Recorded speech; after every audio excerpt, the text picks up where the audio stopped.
All right. Hello, Barbies. For this episode, this is a Devcon 2024 recap.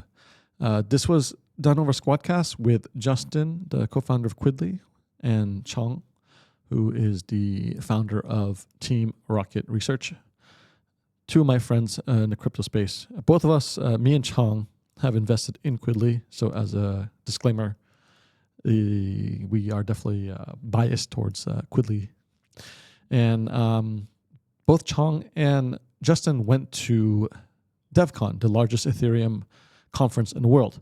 So it was done over Squadcast, and we only have the cloud recording, so video is not the best, and some audio cuts in and out. So I will try to front load some of the learnings and insights that we got from the episode. And if you find it interesting and want to dive deeper, get the full context and nuance, feel free to watch and listen after the front loaded recap.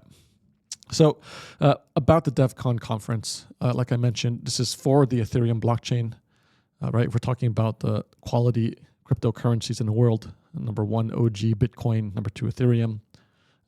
And I guess what we're going to learn from this podcast episode, number three, Solana has massively risen in prominence, definitely is secured its top place among viable cryptocurrencies. And what can we say about this Devcon conference versus the past few ones that have been going on for the past few years?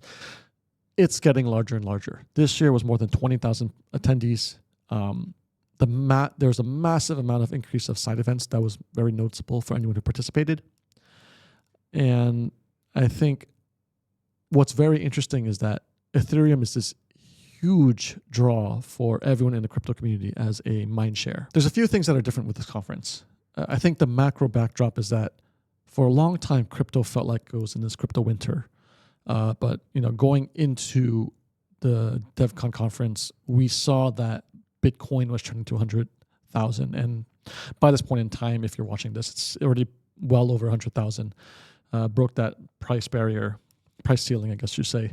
And there's been kind of a resurgence of interest in crypto in a different kind of sense. Not in the same sense that we saw in the past few cycles. And it seems that there's a spillover into the Ethereum world, into actual Devcon. So a lot of the people there weren't just there for Ethereum. I think that's what I kind of want to point out of the difference. So people were building things not related to Ethereum. A lot of Solana builders were there, or we see some trends where people who are really originally were building on Ethereum are now building on Solana. Meme coins was the craze of the talk, right? And interestingly enough, for this year, it was hosted in Bangkok. And Chong pointed out a very interesting statistic. I'm not sure exactly how it's qualified, but Chong was saying that for the active crypto community, the highest adoption rates of crypto, 20 to 25% of people in crypto are based in Bangkok. And I'm not sure what that means. I'm assuming it's like you have a crypto wallet with some type of crypto coin in it, and somehow they're measuring this across the whole crypto world. But 20 to 25% of people are based in Bangkok. And it's very specific nature of actual traders. In a sense, what Chong and other people would say, there's a lot of degenerates based in Bangkok. And you could see crypto bros in the big pockets around the world, like in the US, that would be Miami. And the other pocket would be Bangkok. You have other pockets in Latin America where there's more real world use cases of crypto, not stable economies, high inflation, not access to stable coins. So you have adoption in South America, which is very different of the nature of the trading hubs of crypto bros who became rich. So this year was in Bangkok. So what are the key themes? I think I started off the episode asking Justin, since this is a builders conference, this is for developers in Ethereum, how he thought about if there was enough developers in the system still, and if there was any shortages. And I think the perspective that Justin was offering is that, if you're putting on your ecosystem hat, right, if you're thinking about from a fundamental perspective, not from the perspective of, creating new meme coins or trying to make quick wins or just doing the trading, but actually trying to find use cases and build value from a fundamental perspective in Ethereum. It's definitely growing. It's growing every year. There's more interest. But there is a divergence, of course, within the value of Ethereum versus, say, Bitcoin versus Solana and breakout prices. There's a lot of improvements in the already existing product solutions, or whether it be an identity, or whether it be in SocialFi, or these kind of things. The crypto native people are already using this, but there's default ways to kind of prove your existence in the crypto world in a very easy, meaningful way, but still far from where it needs to be for mass adoption. And there seems to be this continuing trend, right? Ethereum especially, or just cryptocurrency in general, is always continually looking for utility. It's raised a lot of money based off the ideas of potential of utility, right? It's like solutions looking for problems and then trying to see how that works. And it kind of just incrementally builds the infrastructure and utility over time, but never this meaningful breakout of mass adoption, other than the crazy breakouts of what we've been seeing, in GambleFi, prediction markets, meme trading, right? Like those have been like the craziest sticky use cases where small percentages of people who are building the platforms, or some of the early lucky few percentage, are actually making real money off this, which comes with, of course, with a lot of the bad stuff, rug pulling, scams, people pumping coins for quick wins, all that kind of bad stuff. And so we actually discussed that, how the bad coming with the good, how the idea of people creating fiat first, right? People just believe purely, blindly, for whatever reason. They believe in the community or some loose idea. It's just they just put their money in first and then figure out utility later. And what we discussed, that is actually a feature, not a bug, right? And I think there's something contrary in that line of thought, or counterintuitive, of how like traditional VC works, or how traditional startups work. And this framework kind of provides something that's very self-fulfilling. So what else do we have? Solana is on the rise. Solana is attracting way more projects. It's lower cost, higher speed infrastructure, and it has fully embraced the Degen ethos. Meme coins are thriving on Solana. Trading is thriving. Usage is thriving on Solana. And I think what we discussed in this episode is that the key difference between Ethereum is just kind of almost purist, kind of let's really try to fundamentally find utility, do things properly, raise money to, as a veneer. I don't know if it's a veneer, or I'm sure people actually believe it. They actually believe that they can raise money and try to solve problems, but we haven't found anything extremely meaningful where it's caused mass adoption, right? And that's kind of the benchmark. For Solana, they just allow the users to go, they fully have embraced this narrative of Degen and fully support all these meme trading. We talk about Pump.Fun, where the guys who kind of built this already pulled out like $100 million for themselves, apparently. I mean, this is the rumor. I'm not fact checking or finding, but Chong mentions this. And so what else is central around Devcon? It's inescapable. Meme coins, trading, it's the craze, it's the pump part of the cycle. And the cycle where things pump, there's a lot of degenerate trading, there's a lot of rug pulling, there's a lot of scams, just kind of like the SEO craze, is a feature, not a bug. And it's kind of going through the cycles. And maybe if that is true, we hope that, prices for Ethereum and Solana will also break out accordingly. Chong doesn't believe in the actual spillover effects of this, but if it's all correlated, apparently that kind of relationship should follow, whatever the causation may be. While it was an Ethereum building conference, everyone was on their phones looking for the next meme coin. Everyone was trying to build their own meme coin. And it kind of distracted away from the more pure ethos of Ethereum and it being the main application layer for crypto and building real use cases. So I mean, it's kind of a mixed bag. I think you kind of need both. You need a big buzz. You need a fun city. You need these people to kind of who have made the money to keep fueling back into the system. And at the same time, then you still have your visionary builders, people who are really trying on a fundamental level. They kind of come in hand. And that's the nature of crypto.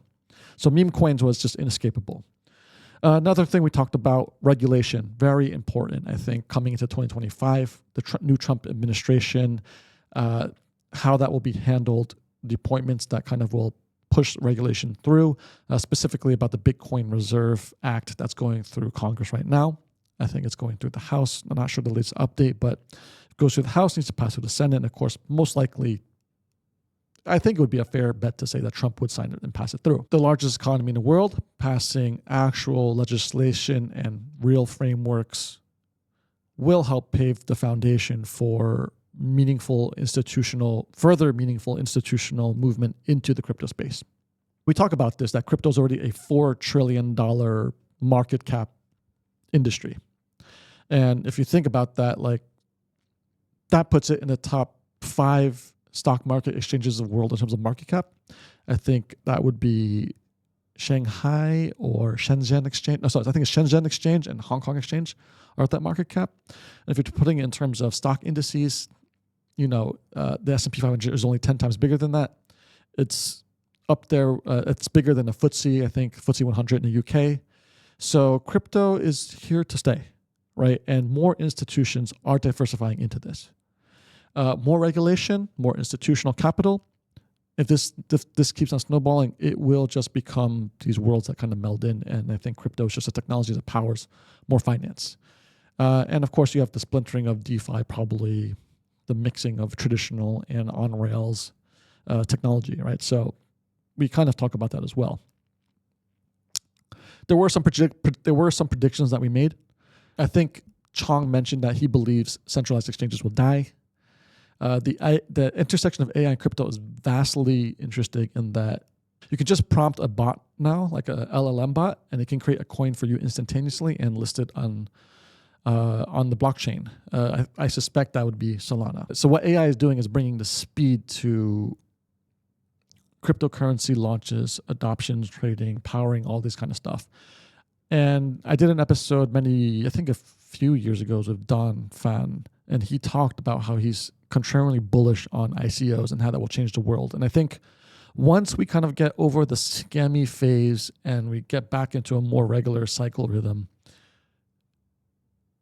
if VC continues to be too tight with money, if there's dry powder, I do believe cryptocurrencies, AI plus ICOs will be a very viable way. But of course, I think regulation needs to come in because otherwise that kind of scam element doesn't kind of go away. So it's kind of like, I think, blending all these worlds together, and we get a more robust way to raise capital without these kind of gatekeepers of, say a VC who's holding all the relationships to LPs, right? Democratized kind of fundraising. I think that's still on the horizon. It's just timing is the big question. So, in terms of outlook, we're definitely hit over 100K already, which I think was mentioned in the podcast. I think, Ethereum still remains resilient. It's just not as exciting. It's not as buzzworthy as Bitcoin, not as buzzworthy as Solana at the moment. Some people think Ethereum is going to die. That's to be, decided. Not too sure. Again, Solana Degen narrative, continuing with that trend, which will help maybe drive more adoption. But I think it's still very early days. I still think it doesn't feel like much has fundamentally changed, but it's ticking along. And it's like when you're on a exponential curve that's growing, it looks flat for the longest time until it's not. And then all of a sudden it just shoots to the moon, right? And I suspect we're still along that curve. Whether it's a few years, 10 years, 20 years, few decades, I'm not too sure. But I think crypto's here to stay. It's worth diversifying into. Again, not financial advice, but just general opinion. If you have excess capital and looking for more ways to diversify. But I think that's pretty much the main gist of the episode. And if you are curious, continue to listen on. I'm Justin. I'm one of the co-founders of a company called Quidli. We build in-app token transactions that you can do natively in the apps you use to communicate and coordinate on a normal basis. Discord, Telegram, Slack. We were in Devcon last week because, it's the largest Ethereum conference in the world. I think if you're in crypto, Ethereum is the largest ecosystem, and myself and my co-founder are personally, we're pretty Ethereum maximalists. So Okay. yeah, in that sense, it's a great event to not only connect with the people you've been working with digitally, but also to like, you know, network with new people and learn about like the latest trends and developments happening on like the developer side of Ethereum. Chong? I mean, I guess you didn't attend the main events, but then tell us about the side events and what you were doing. Been in crypto since 2011. Bought my first Bitcoin then. Been buying more since. Used to be an Ethereum maximalist. I run this group called Team Rocket Research, and so we do a lot of research in crypto, and we used to do a lot more angel investing, but now it's less, obviously, because it's quite hard to raise, at least during the bear market for the past 2 years. So yeah, I think like this stuff is probably around like 5% of the port right now. Okay. And the rest is just trading, and we do a lot more meme coins now. What are you a maximalist on then? Or are you not, are you just a generalist? Cash maximalist. In fact, I sold my Lido position, I sold my ETH position. I just want to hold cash because like I see how crazy the meme space is, and I'm like, man, okay, I don't know what to invest in. If you look at Bitcoin and you look at Solana, you know, it's not the time to enter. So just hold cash first, and let's see. Why not just keep holding on to your main positions then? You know, like those supposed to keep going up. Or you want to trade the volatility? Because the memes could die within a couple hours of launch. And so like, you know, you're just trading lunch money. You're just trading. Just for fun. Okay, understand. But the larger positions that we have are usually in alts that are sub 100 million, sub 500 million market cap. So yeah. Okay, super high risk stuff. Okay, so what was the overall vibe then? What was the event? How did it feel? You guys been to other DevCons before, right? There were like good people there too, like who were actually building real shit. So I mean, I think it's a mixed bag. Were you excited though, Chong, or no?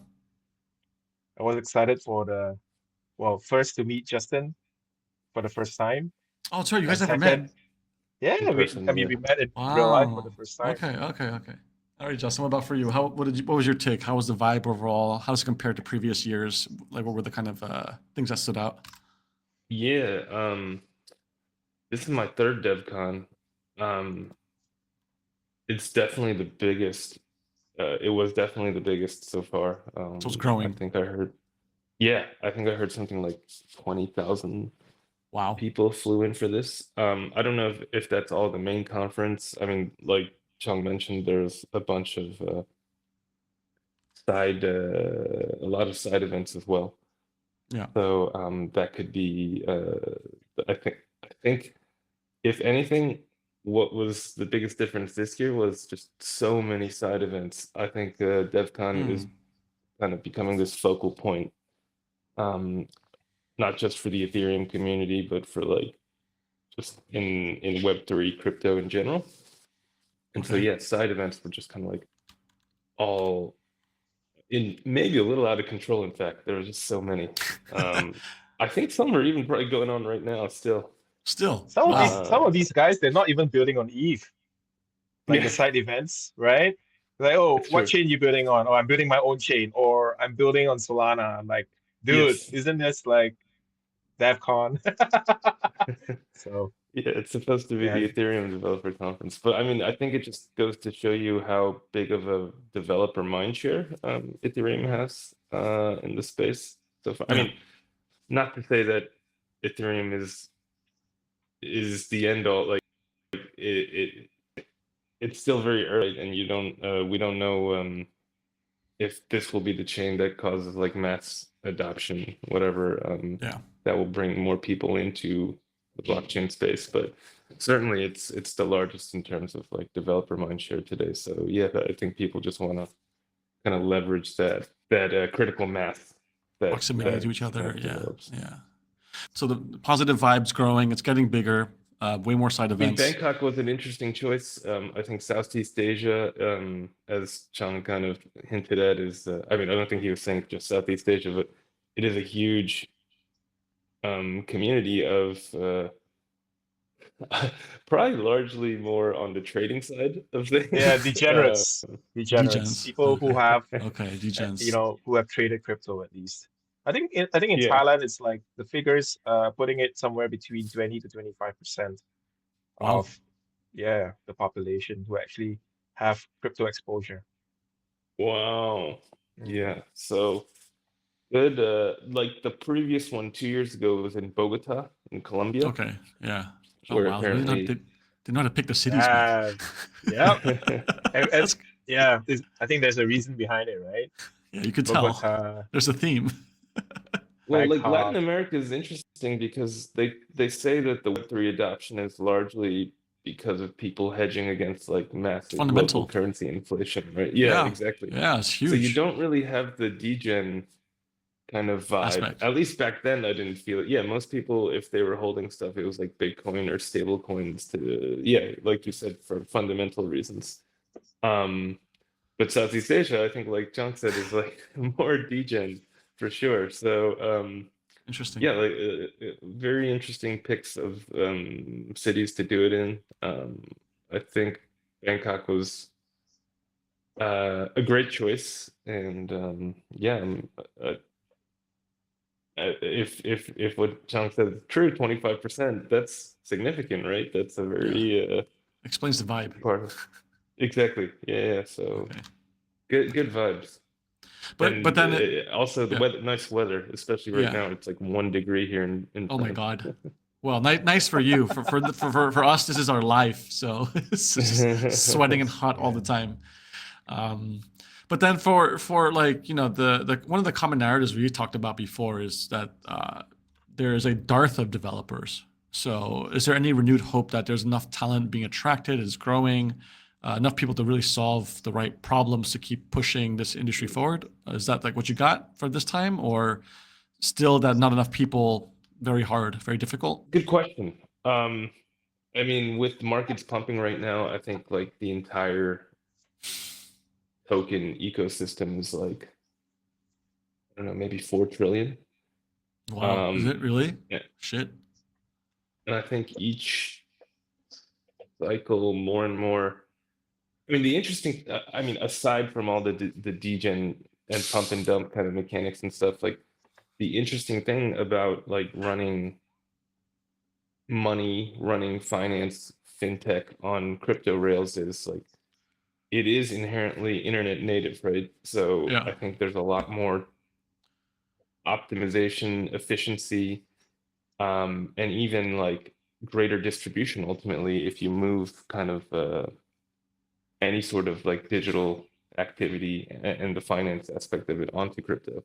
So I think each cycle you see more and more institutions kind of getting it and wanting to get in on it. Like institutions, I Yeah. don't mean just like hedge funds that want to hold like Bitcoin and stuff, but like, you know, like Central banks. money, exactly, like banks, money processing, like Visa, Stripe, Really? you see is recently getting in on Yeah. like Okay. Visa has had a crypto team for like 5 years or something like Wow, that. I didn't know that. Same with MasterCard, same like I think each cycle institutionally, if the pieces fall in place, it makes sense. Like it can be so much more efficient for people. Yeah. So I think the interest is there. It's just in what form will that take is still the big question. And it's not so I don't think it's necessarily just like a lack of developers, but it's also just maybe more around like design, product, like how will that take shape? I think is still the big question. I Still, think the commercialization aspect. yeah, because Okay. well, it's hard to get past all like the pump and dump like part of the facade, right? Especially, Like yeah, especially when the prices are so high for Bitcoin exactly. specifically. Yeah. I do think it's an interesting thing, the pump and dumps, because it shows that you can build stuff from a grassroots level, but at the same time, you don't you kind of get distracted from like those kind of fundamentals, because you just start looking at just prices, only prices, and trading and stuff like that. So it's not just a lack of developers. I would say more like it's an imagination kind of thing, as well as like regulation and compliance, because even the institutions that want to get involved, like they still need to adhere to whatever their local laws, the local legal frameworks around like this different form of money or different form of finance. That's it is a gap that exists still, I would say.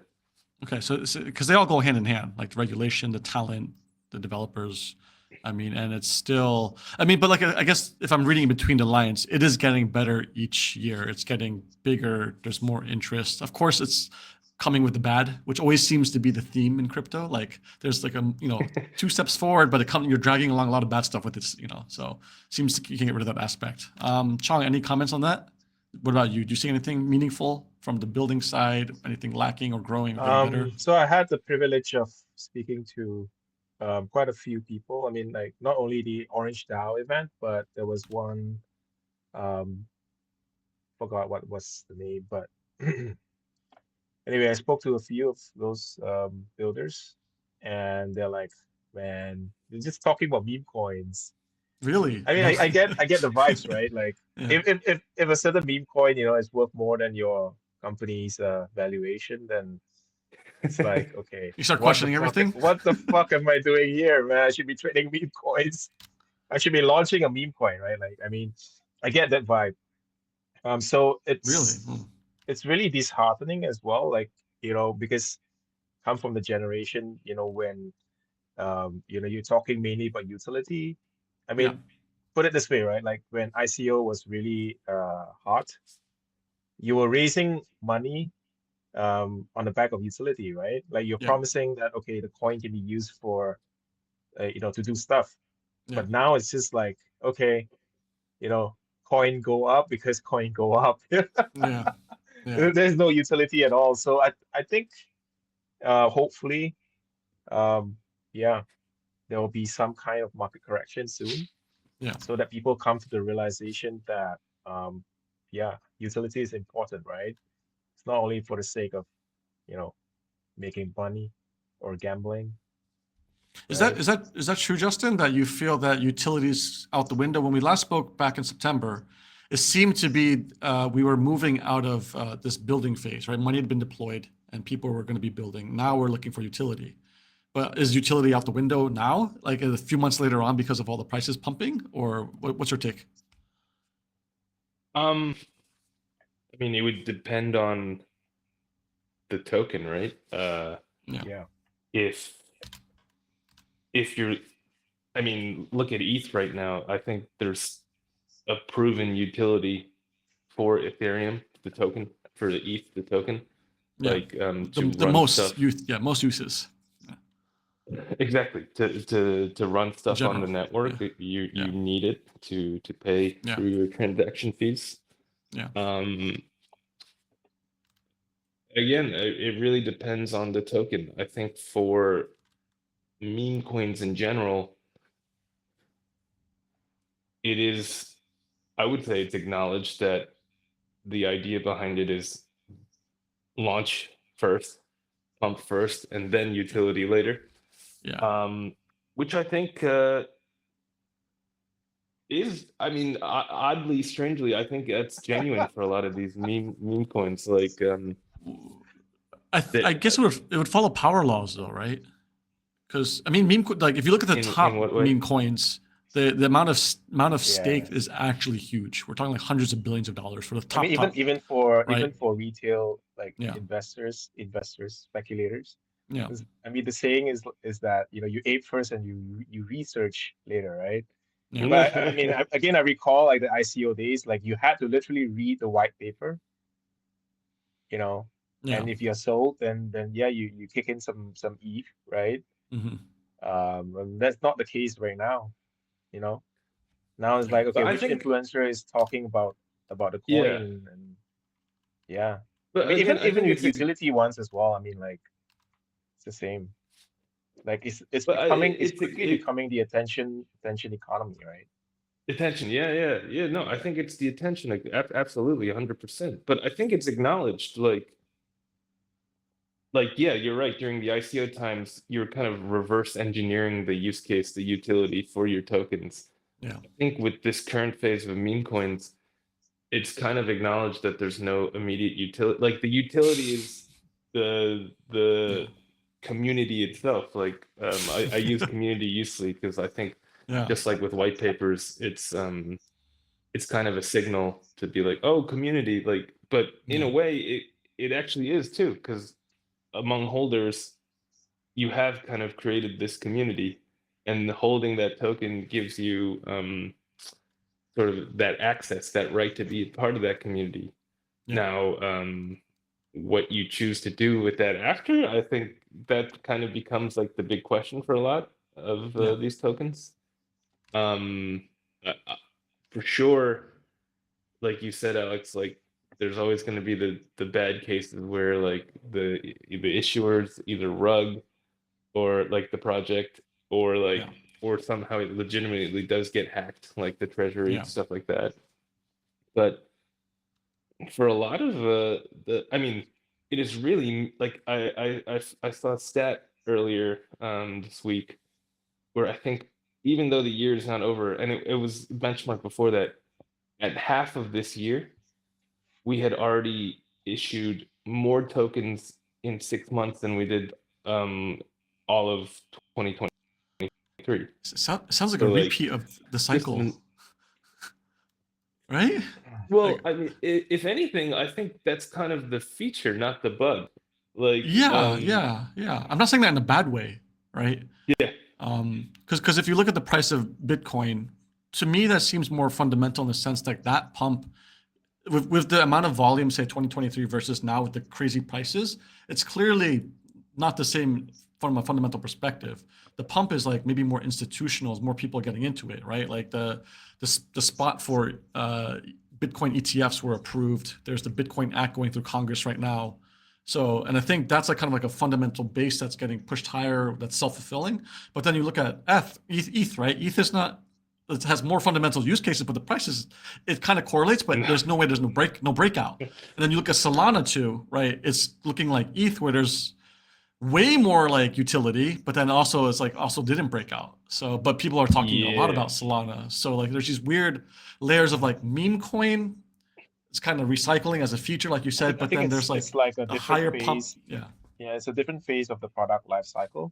I mean, if you look at 2017 when Ethereum, ICOs were the thing, it was pretty scammy as well, right? I mean, like Yeah. it's a casino. Like you would just throw in ETH into ICOs because you think that it would double or triple when it got listed. And then now you're seeing Solana experiencing the same thing too, through meme coins, right? Throwing in some Solana, and hopefully when you wake up the next day, it goes like 20x. I think it's the It's, same yeah. thing, right? It's just different phase.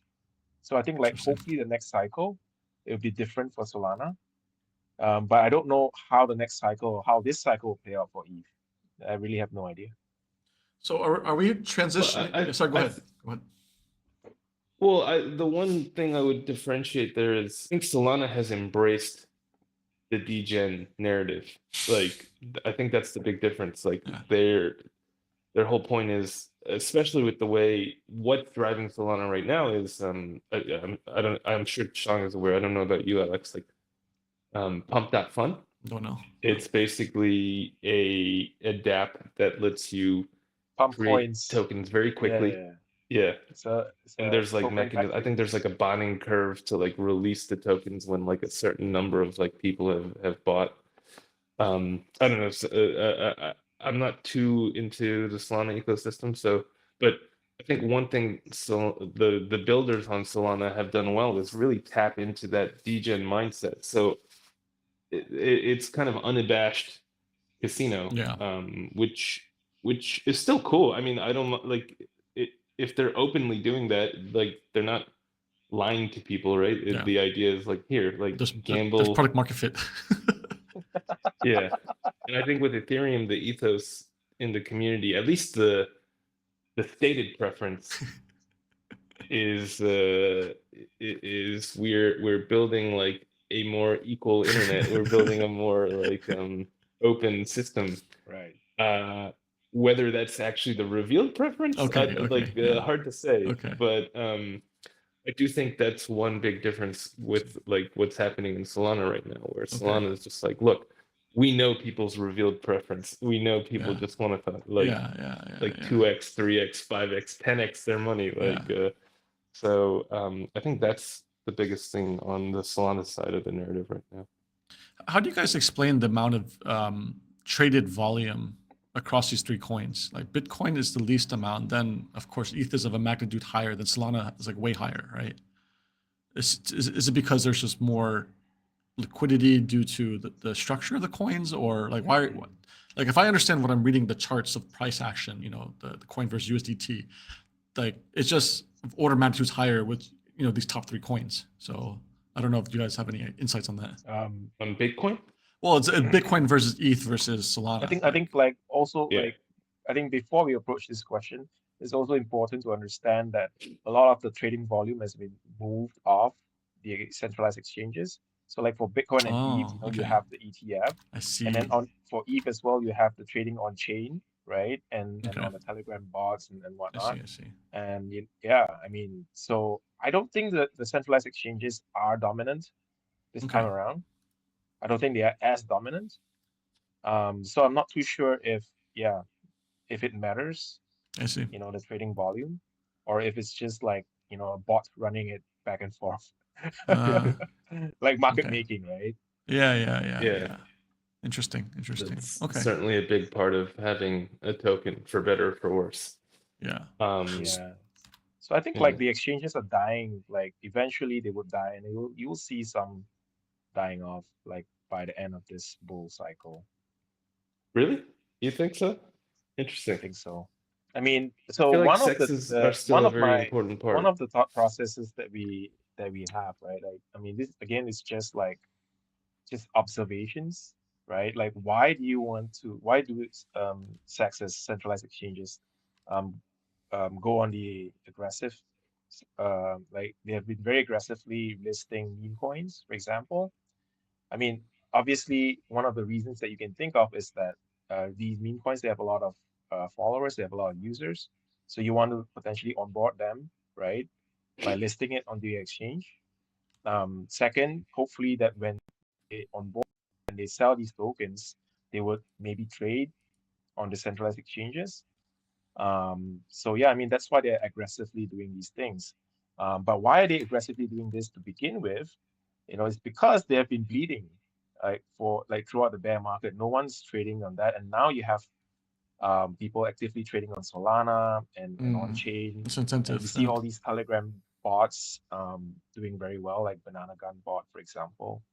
They're eating up like so much trade volume to the point where I mean, that's why I hear all these like top tier exchanges, they actually have been letting go of people like throughout the bear market. I'm not sure if they're still doing that right now, but they have been. So I think they're losing dominance. Interesting.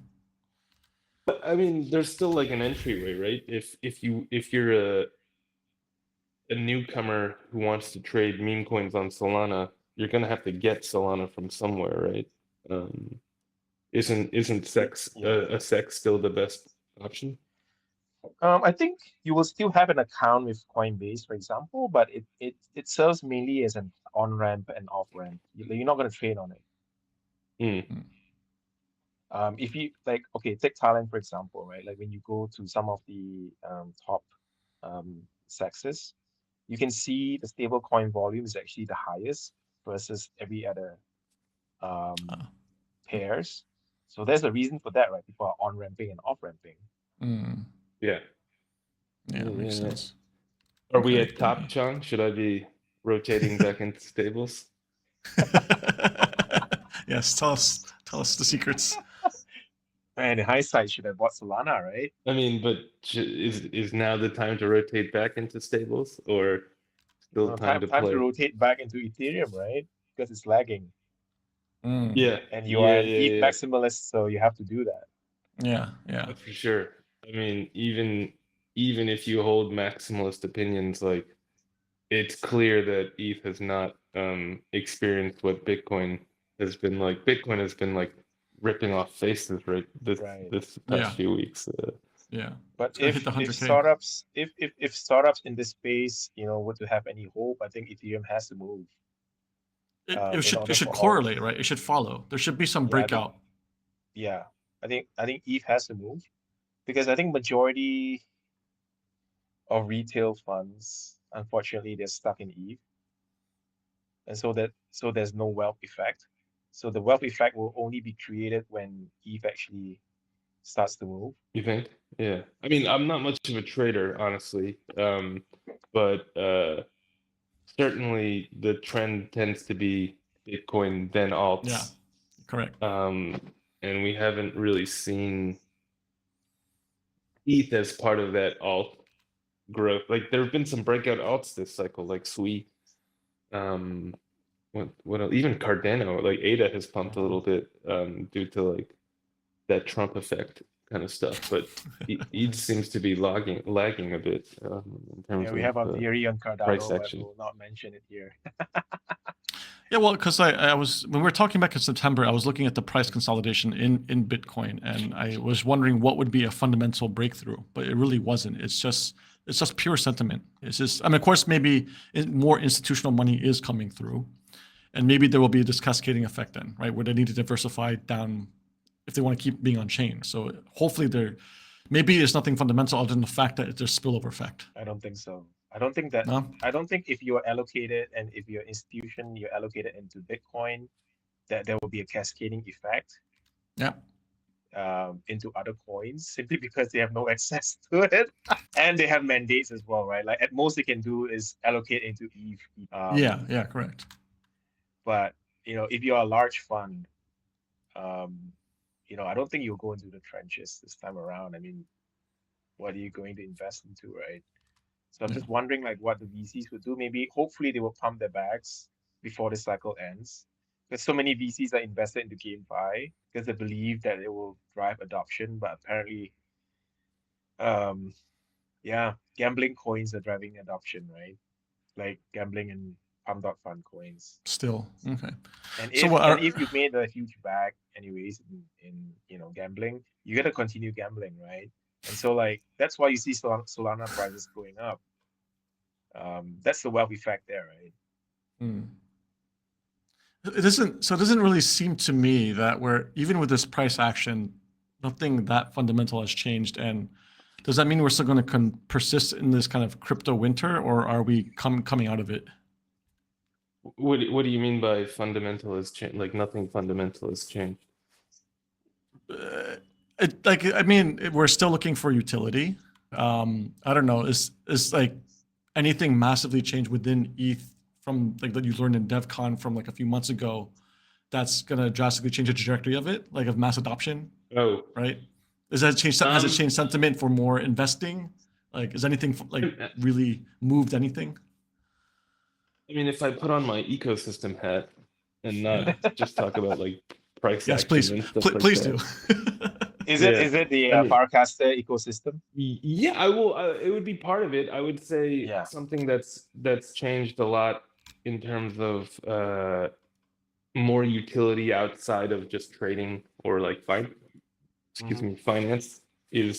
has been the use of blockchain as kind of identity pieces of digital. Of digital kind of identity building blocks. I don't know if you guys know what ENS is, like Ethereum name service, where you can like it's basically like domains for the web, but built on blockchain. So like you can attribute like human legible things for your address, like labels for your address. Like instead of sending it to like 0x blah blah blah blah, you can send it to justin.on.eth. It makes it a lot more. I mean, ENS has been around for a while, but I think it's increasingly growing its relevance as the space grows. More and more people are adopting ENSs to obviously avoid kind of using those long smart contract addresses. Mm. On top of that, like social is huge. So NFTs, outside of like the PFP collection stuff, like Bored Apes, like just using NFTs to serve as proof of like there's one product called a POAP, like proof of attendance protocol, where like you can share NFTs to prove that you did something. Oh, interesting. And that's always, I mean, that's also been around for a while, and that's been growing more and more adoption. I think American Express has it for like certain like premium clients and stuff like that. And yeah, at DevCon, like everyone was doing I mean, but for crypto, that's normal, right? Everyone Yeah. has already adapted like POAPs for a Yeah. while.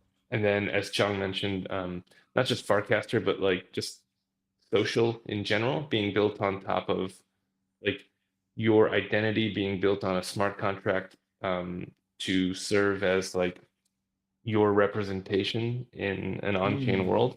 Yeah. I think Web3 social is, to be fair, it's largely been grown through Degen kind of campaigns and stuff like that. People want alpha, and there's obviously, when you have a more crypto native crowd, the alpha is there. But I mean, for example, I've invited you, Alex, to Farcaster before.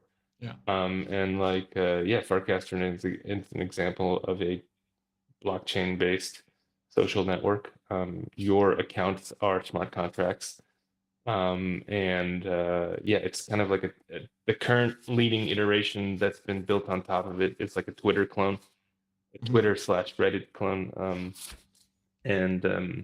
It's built up a sizable following, maybe like 1 million users now. But again, mostly driven by people who come for the more crypto native content. But still very interesting to see these kind of like new building blocks that aren't necessarily inherently financial by nature. And Chong, I mean, you're so focused on, I guess, the trading, so I guess you don't have too much to say about anything fundamental changing, right? What kind of fundamentals? You mean like in Ethereum? I guess so. I mean, I don't know. I guess because this is like an update from DevCon, so whatever your interaction was that you saw, Right. people you talked to. Okay, so I think an interesting point, I mean, again, this is what I noticed, is that you have some projects leaving Ethereum to build on Solana instead. I don't know Yes. what's driving that change. Perhaps it's just like, oh, we need our coin to go up, right? Because most of the company's treasury is in the tokens.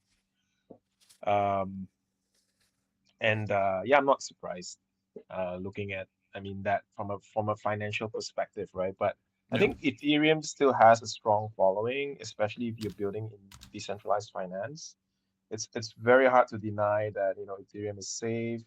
Yes, it costs a bit more compared to Ethereum, compared to Solana, but it's safe, right? You want to be transacting, let's say I'm moving like $50,000.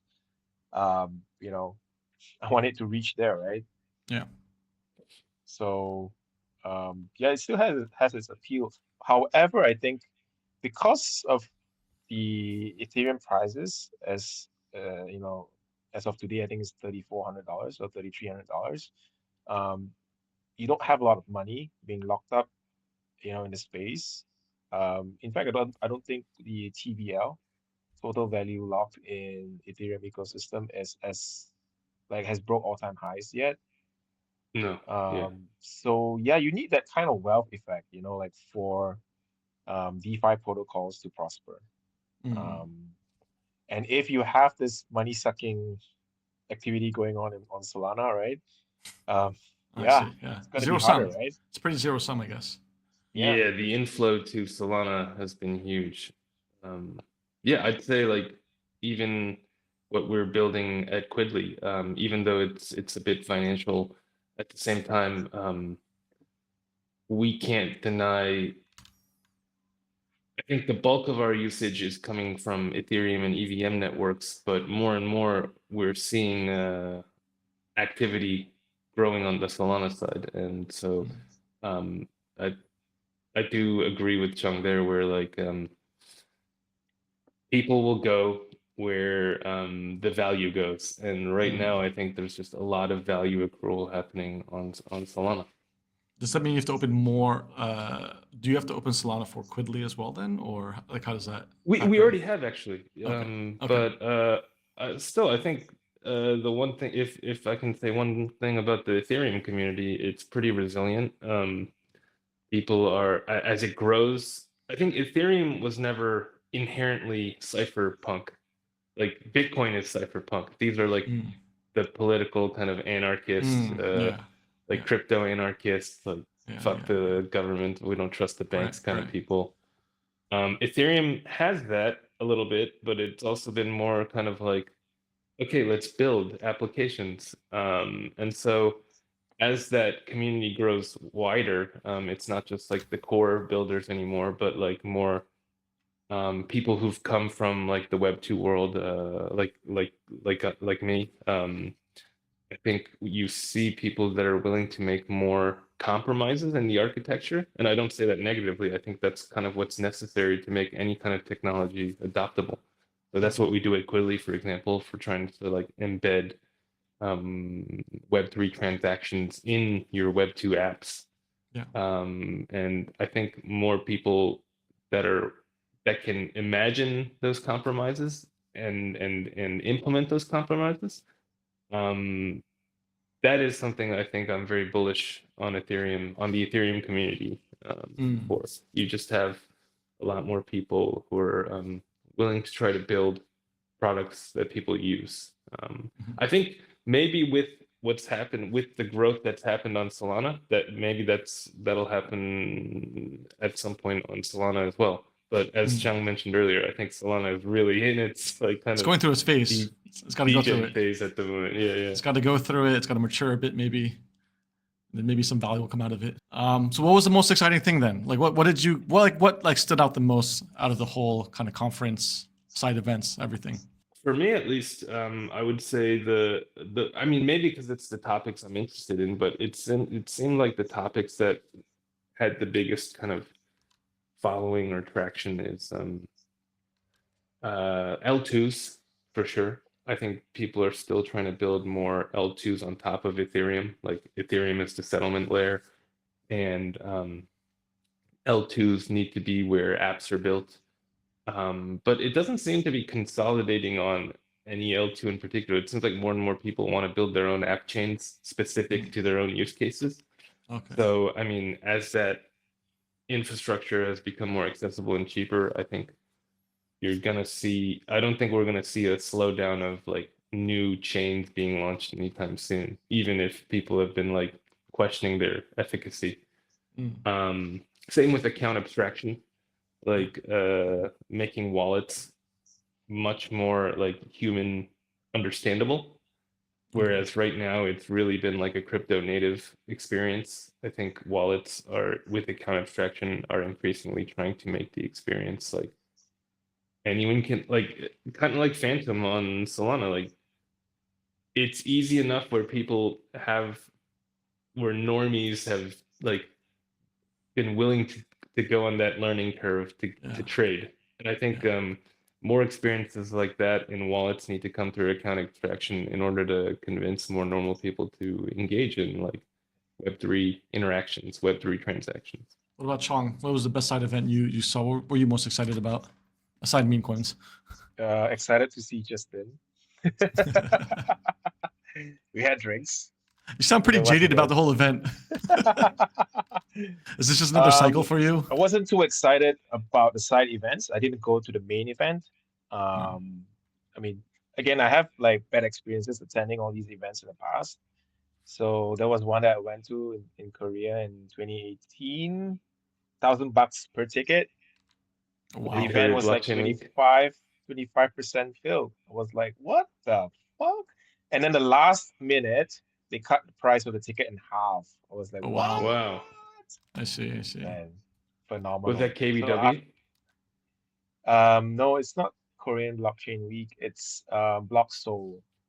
In fact, the better event was the one that was held by Ethereum Classic. Wow.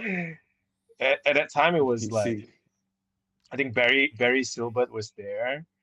you had quite a lot of people. I think even Charles was talking about Cardano. Man, too bad I didn't buy.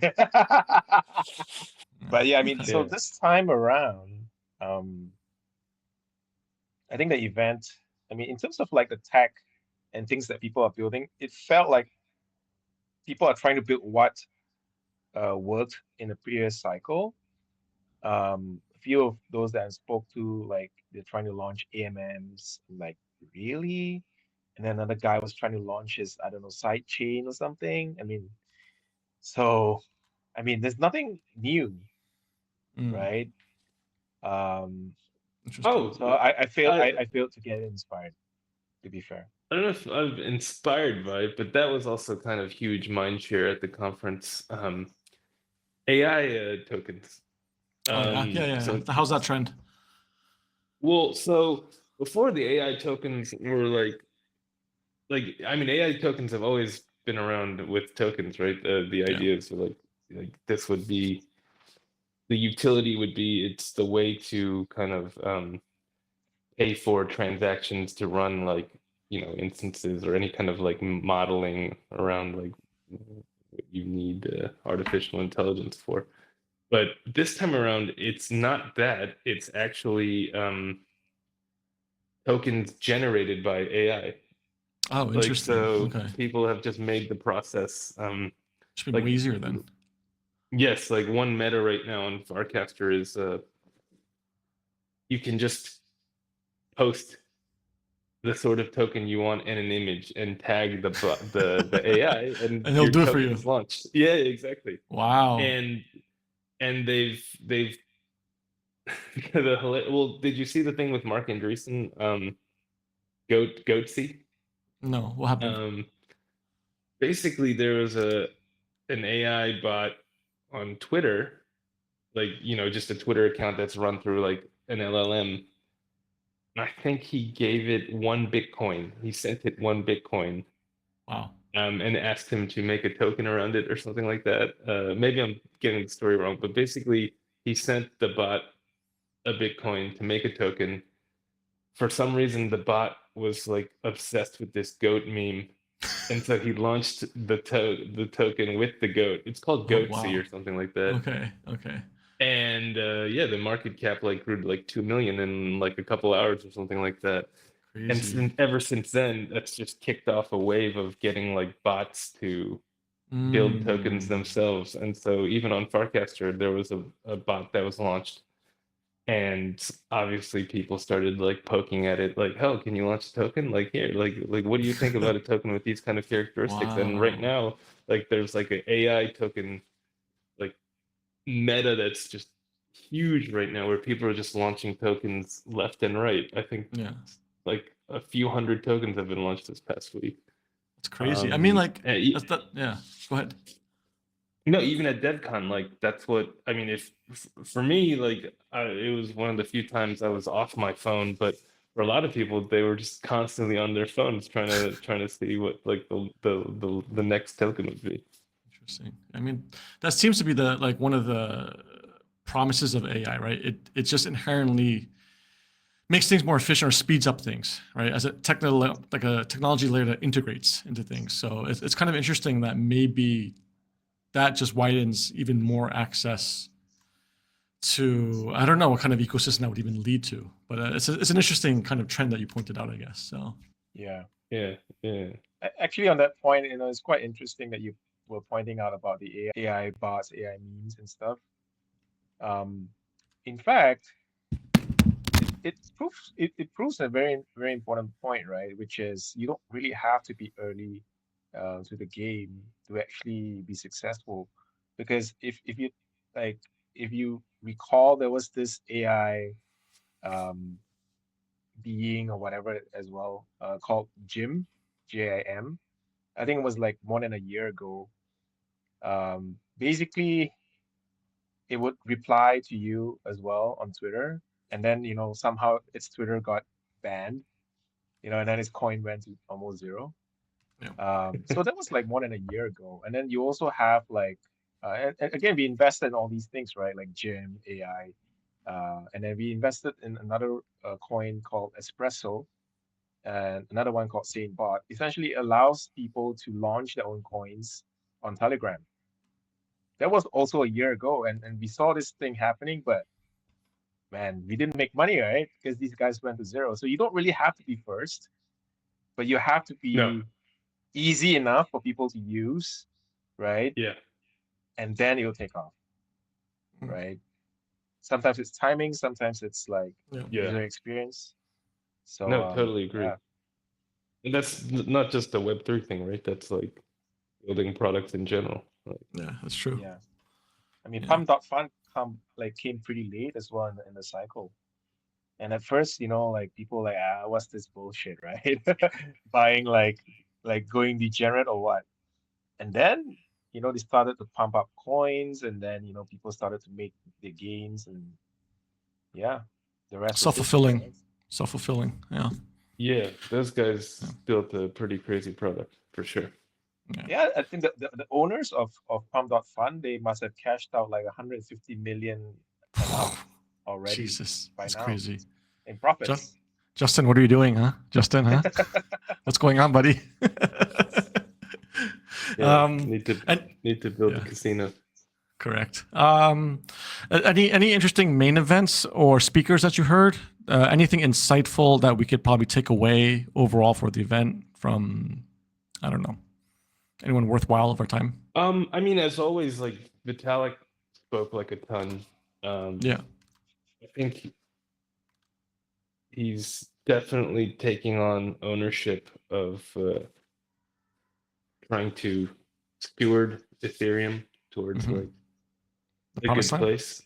Yeah. I mean, I think before he would always try to keep it a bit at an arm's length, but in fact, it seems like he's becoming more really like this is his job. This is his mission. Like he's more assured of it. So yeah, I saw him speak a couple times. Okay. And then what's in the messaging? Like anything important? Just about adoption, how to, I mean, his focus really is like, how can we make the experience better for like non-crypto natives to get involved? I mean, he also spoke on a couple more technical topics as well, but like his overall theme, I think I saw him speak 3 times. Wow. And yeah, it was really focused on like adoption and like trying to not just have the casino part of of the industry. Yeah.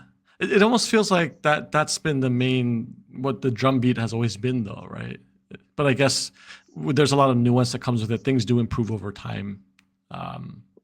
Yeah, I mean, it's supposed to be a computer, right? A world computer. Yeah, correct. Okay. Anything else you guys want to talk about from the event? Did you meet any interesting people for you, Quidli, Justin? Close any rounds? How's progress overall?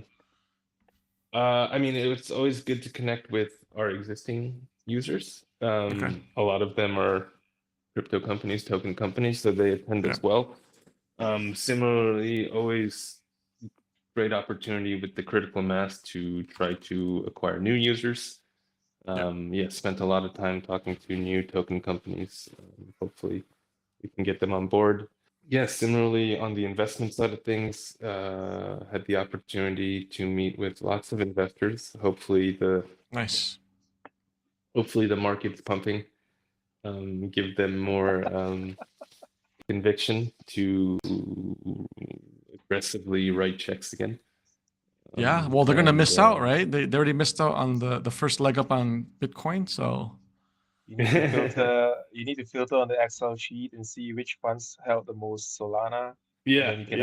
I mean, definitely. I think something you said earlier, you did see a bunch of builders migrate to Solana. So I mean, I think some of that is incentivized by VC bag holders who are trying to now build more traction on their preferred networks. And so I think that's actually a good tip. But you can be agnostic about that, right? Like I think Quidli is pretty agnostic about that too. Like you would like to serve all the users. Oh, absolutely. I mean, I say that I'm a maxi, but from a product level as an entrepreneur, no. I mean, we're chain agnostic. We're Yeah. open to. Yeah. So it's not something recent, but I think one of the best products I've used that's essentially an Ethereum a product that's running on Ethereum. Well, not primarily Ethereum, but I use it for all my Ethereum wallets. It's this wallet called Rabby, Yeah. RABBY, Yeah. and light years ahead compared to MetaMask.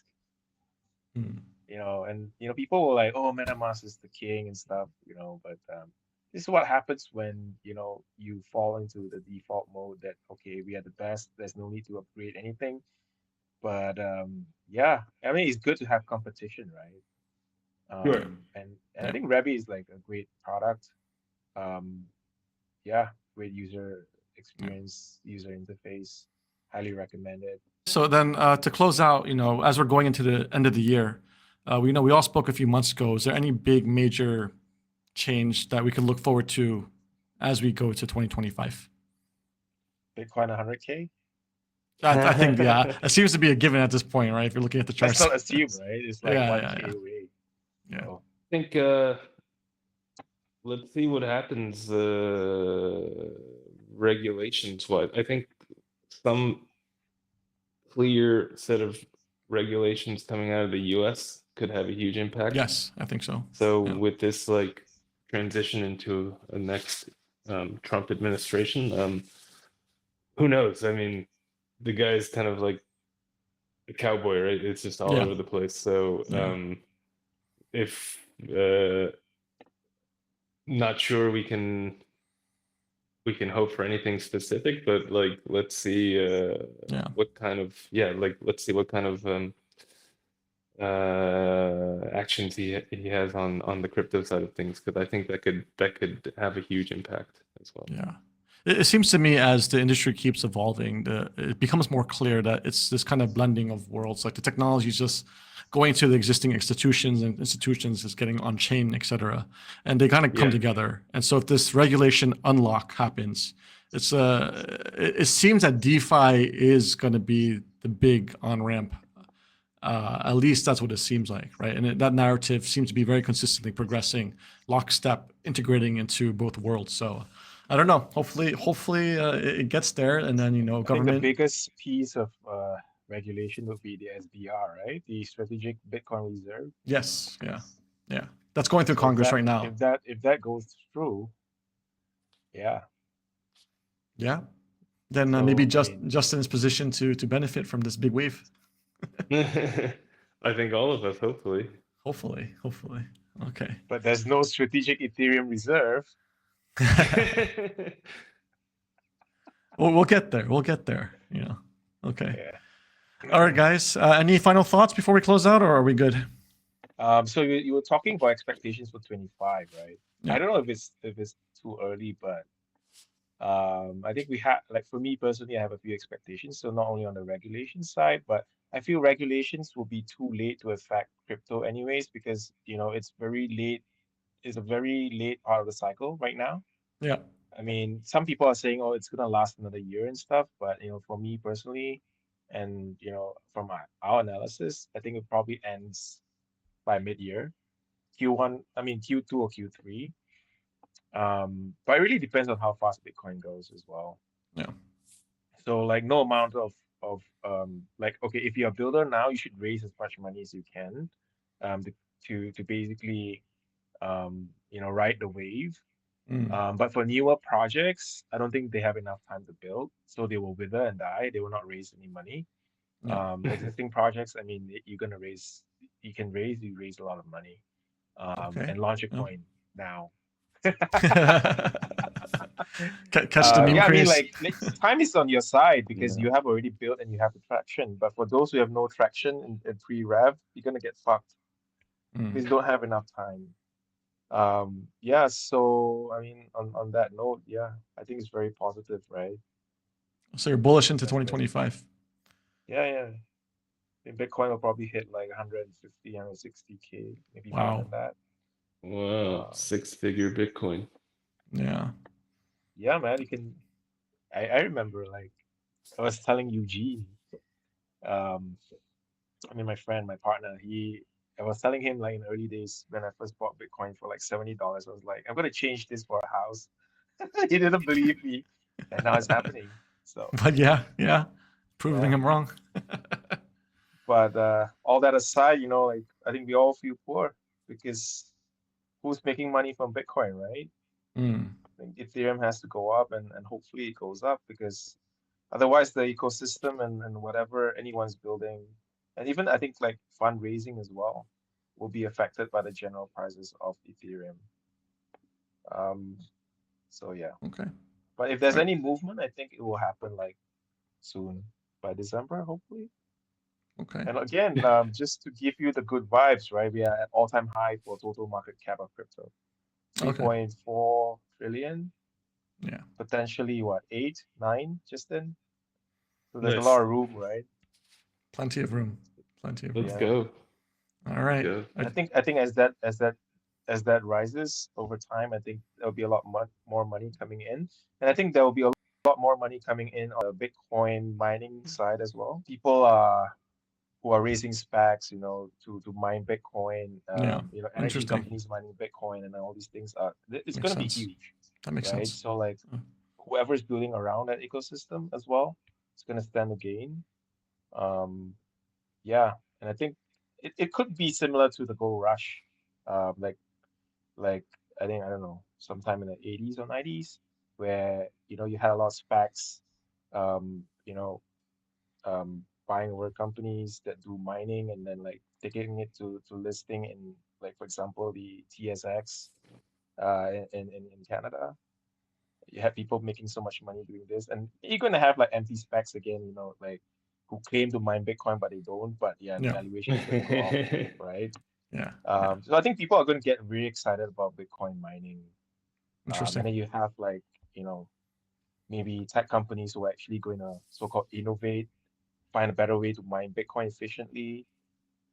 Um, but yeah, it's not any of Ethereum's concern, right? Because it's POS now. So yeah, I mean, I don't know about Ethereum to be honest. Disappointed, but hopefully I'm proven wrong. Yeah. Justin, close out on a positive note for Ethereum, then we can call it. On Ethereum. I mean, like I said, yeah, I won't lie. If you think of it from a price perspective, it's like, oh, like that meme where the guy's poking it with the stick and like, oh, do something. Yeah. But I think the builder vibe is still immense, and I think that is a Okay. huge advantage longer term. Like Yeah. when newcomers from like big existing companies like Google, Facebook, Coinbase, when they want to build stuff, they tend to come to Ethereum or like an Yeah. EVM side of things, and Yeah.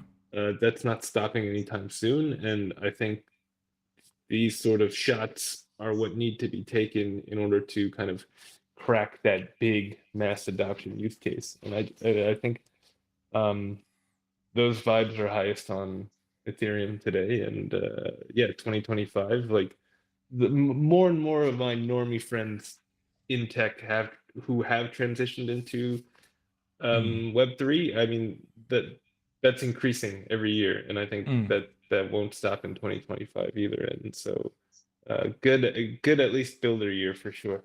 Okay. Great. Like actually on that point as well, I think so it's on a positive note for Ethereum, right? Like recently Vitalik met with CZ, right, in Bangkok. I thought you were going They to were say all met with talking about Mudeng. decentralized science and stuff, but actually maybe behind the curtains, they're probably talking about, hey, please list more Ethereum projects on Binance. Because you need to unlock value. And unfortunately it's only Solana who's unlocking all the value, right? Like through Pump.Fun and whatnot. Like you have so many projects getting funded that were building on Ethereum from the previous cycle that hasn't even gotten the SEX listing yet. You need to do that to unlock your value, right? It's the same in Web2 where companies go to IPO, right, on NASDAQ or whatever. And if you don't get to unlock that value, like VCs are not going to pile more money. So I think that's a key point. And the good news is that they have both met. So hopefully more Ethereum-based projects will get listed. Okay. Yeah, looking forward to that. All right, guys. Thanks for the time, and enjoy your weekend. And let's look forward to 2025. Bitcoin 100K Appreciate that. today. All right, bye, guys. Yeah, all the way. All right.